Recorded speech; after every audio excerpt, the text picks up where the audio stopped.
ಕೆಳಗೆ ಕುಸಿತಿರೋದ್ರಿಂದ ಅದರ ಎಲ್ಲ ಅವಶೇಷಗಳು ಇಲ್ಲಿ ಬಿದ್ದುಕೊಂಡಿದ್ದಾವೆ. ಜೆಸಿಬಿಗಳು ದೂರದಲ್ಲಿದ್ದಾವೆ, ಹತ್ತಿರ ಬಂದು ಒಂದೊಂದಕ್ಕೆ ಕೆಲಸ ಮಾಡೋಕ್ಕಾಗ್ತಾ ಇಲ್ಲ. ಕೇವಲ 5-6 ಅಡಿ ಅಂತರದಲ್ಲಿ ಇದ್ಕೊಂಡು ಕೆಲಸ ಆಗ್ತಾ ಇದೆ.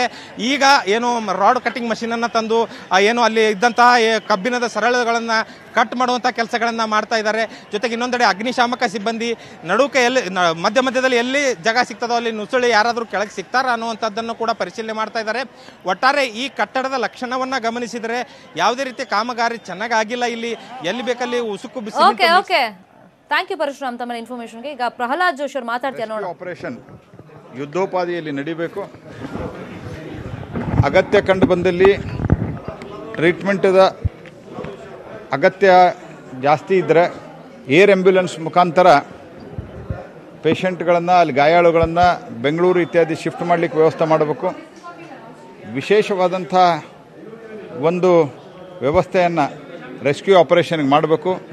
SDRF ಸ್ಟೇಟ್ ಡಿಸಾಸ್ಟರ್ ಮ್ಯಾನೇಜ್ಮೆಂಟ್ ತಂಡವನ್ನು ತಕ್ಷಣ ಮುಖ್ಯಮಂತ್ರಿಗಳು ಕಳಿಸಬೇಕು. ಇದಕ್ಕೆ ಸಂಬಂಧಿಸಿದಂಥ ಎಲ್ಲ ಹಿರಿಯ ಅಧಿಕಾರಿಗಳು ಗಮನ ಹರಿಸಬೇಕು. ಮತ್ತು 2-3 ಏರ್ ಆ್ಯಂಬ್ಯುಲೆನ್ಸು ಹುಬ್ಬಳ್ಳಿ ವಿಮಾನ ನಿಲ್ದಾಣದಲ್ಲಿ ರೆಡಿ ಇಡಬೇಕು.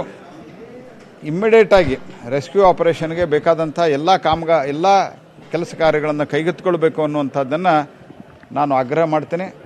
ಮತ್ತು ಅದರಲ್ಲಿ ಗಾಯಗೊಂಡವರು ಆದಷ್ಟು ಶೀಘ್ರ ಗುಣಮುಖರಾಗಬೇಕು.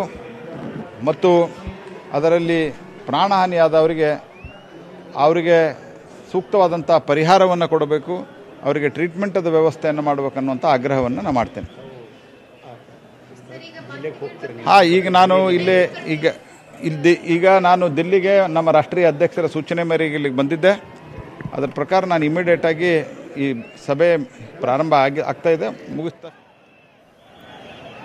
ಇದು ಪ್ರಹ್ಲಾದ್ ಜೋಶಿ ಅವರ ಮಾತು. ಈಗ ಒಂದು ಕಡೆ ರಕ್ಷಣಾ ಕಾರ್ಯ